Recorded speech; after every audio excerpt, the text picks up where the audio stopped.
welcome to Let's Talk World Talk Show presented by Clickaway Creators. Today we have Michael Marlowe with us, and he is a Philippine lawyer who specialized in dispute resolution, corporate lawyers, and media and technology lawyers. He is currently a senior associate of Sky Lawyer Officers, a member firm in Elite Global Legal Alliance. Before joining Sky Lawyer, he previously worked in an in-house counsel for one of the largest bank in the Philippines. So without further ado, let me introduce the man himself. Here he is. Hello, Mr. Malo. Hello. Thank you for the kind introduction. Thank you. Yeah, it's a pleasure to have you here on our platform. So, Mr. Marlowe, my first question to you is, like in this pandemic situation, some courts begin to move towards more remote processing and availabilities. In this situation, and the possible way to increase the access to justice, in your opinion? Okay, I think it is sustainable for some of us because it is both cost efficient and cost effective. Last year, lawyers and the courts were compelled to undergo remote proceedings. Otherwise, there will be no court proceedings because of the pandemic. The courts as well as the litigators adjusted. And during the adjustment process, we all came to realize that remote proceedings or online hearings have many advantages over on-site court proceedings. So I would like to point out some advantages of remote proceedings or online hearings. It saves time for the counsel and the parties because it does away with the inconvenience of traffic in order to get to the courtroom. Particularly here in the Philippines, traffic consumes a lot of our time. So if there's no traffic, then we are able to save time. And also in case a hearing is reset, for whatever reason, then the lawyers will still have most of their mornings or afternoons since they don't have to leave the courtroom and drive all the way back to the office. Now, as for the question regarding the potential or the possibility of remote proceedings increasing the access to justice, I would like to point out this realization. Remote proceedings or online hearings reduces distance constraints here in the Philippines and also does away with the expenses for travel. For me to elaborate on that matter, I want to point out also that the Philippines is an archipelago. So we are composed of thousands of islands. So there are instances wherein a particular case has to be filed in a different location, which would require the litigant or the party to fly, take a airplane ride in order to go to that location in order to file a case and attend the hearings. With online hearings or remote proceedings, then the litigants no longer has to take a plane ride, which requires, of course, booking a flight with an airline, paying for hotel expenses, and paying for the expenses of the lawyer as well, for the travel of that particular lawyer. So it has a potential to increase access to justice because it reduces costs for litigants and it minimizes the distance constraints among parties here in the Philippines. But then again, as what I've mentioned earlier, I gave a qualifier. For some of us, it's both cost efficient and cost effective. But we also have to take into consideration that not everyone can afford online hearings or remote proceedings.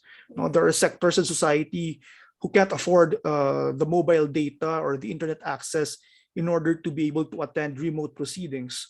And it's also unfortunate that there are locations in our country wherein the internet infrastructure is not ready for remote proceedings.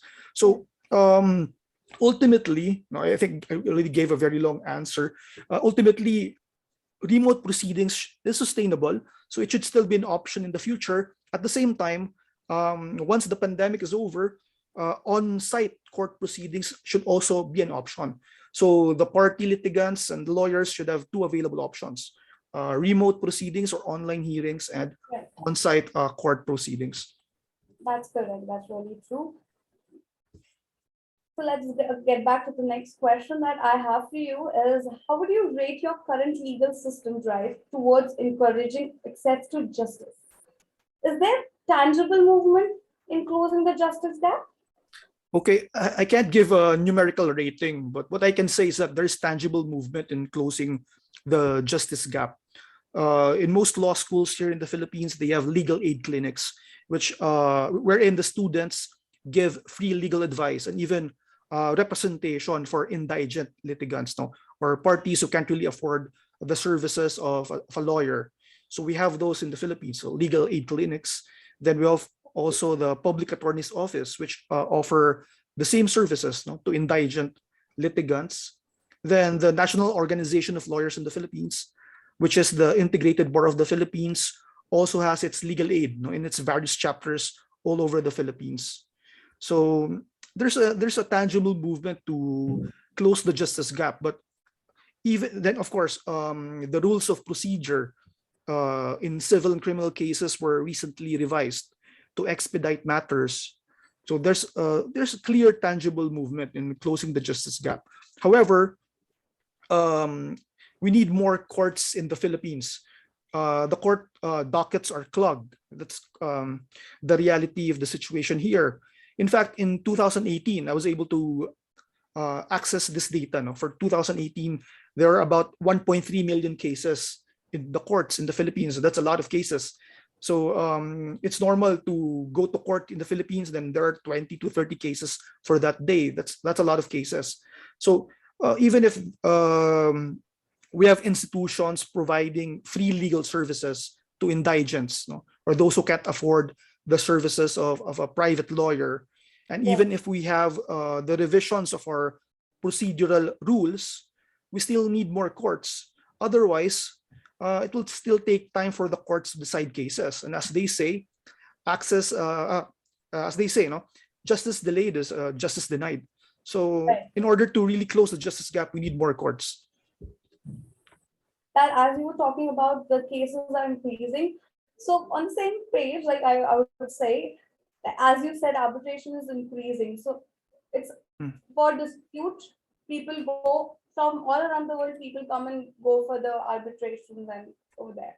So in your country, especially in Philippines, what are the advantages of arbitration over a court litigation? And what are the disadvantages? What's okay. your view on Here in this? the Philippines, usually arbitration is faster compared to court litigation. As I've mentioned a while ago, the dockets of our courts here are clogged. It's not the fault of the courts. Right. So it takes time for the court to decide. Whereas in arbitration, the parties can agree on a timetable. So they are able to finish the case within months, no, or even 6 months or even less. So that's one clear advantage over court litigation. Then, of course, for corporate entities who have disputes with one another, they want to protect their trade secrets. So they want to retain the confidentiality of information pertaining to their business or their trade. So in arbitration, those information are retained confidential. While if they go to court litigation, then it becomes public record. No? It becomes accessible to the public.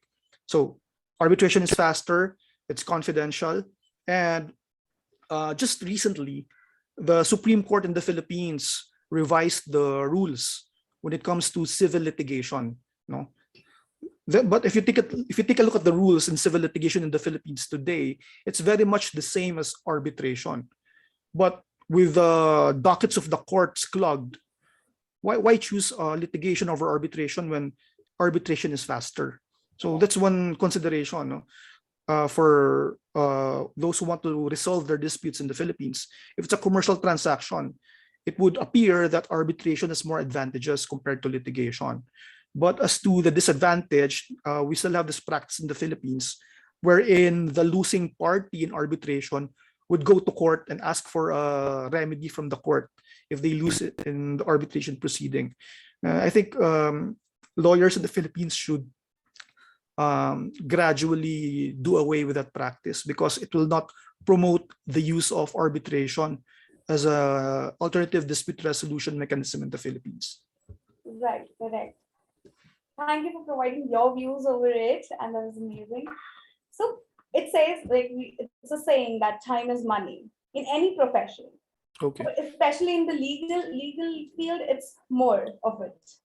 So how do you ensure to make best out of your time as a lawyer?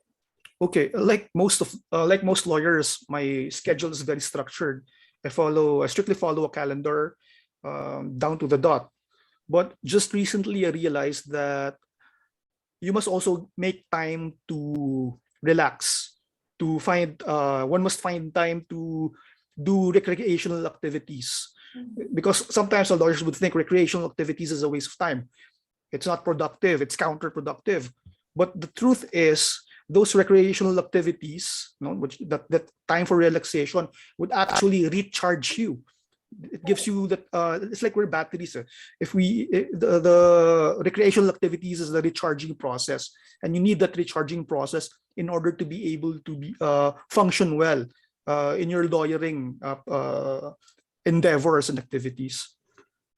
That's correct. That's true. Everyone wants that relaxation time for some other than your professional world. Yes, definitely. So do you think the remote work or work from home is here to stay for the legal professional? uh I think the real estate sector would not like my answer, but I think yes, work from home would be here, no, in the long run.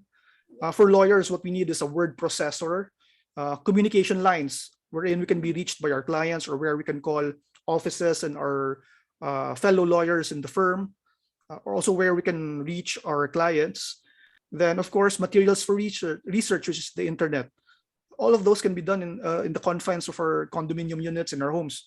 So I think work from home is here to stay. That's correct. You get your own comfort zone over here and you can work Yes. well. The mind works well.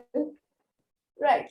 Thank you so much for sharing such a great insights with us. And we had a great chat with you. I hope our viewers also liked the chat with Mr. Marlo. So if you did like our chat, please like, share, and subscribe this video, and subscribe our channel, Clickaway Creators, and we'll keep giving you more updates with different lawyers and law firms. So stay connected. This is Ayushi from Let's Talk World.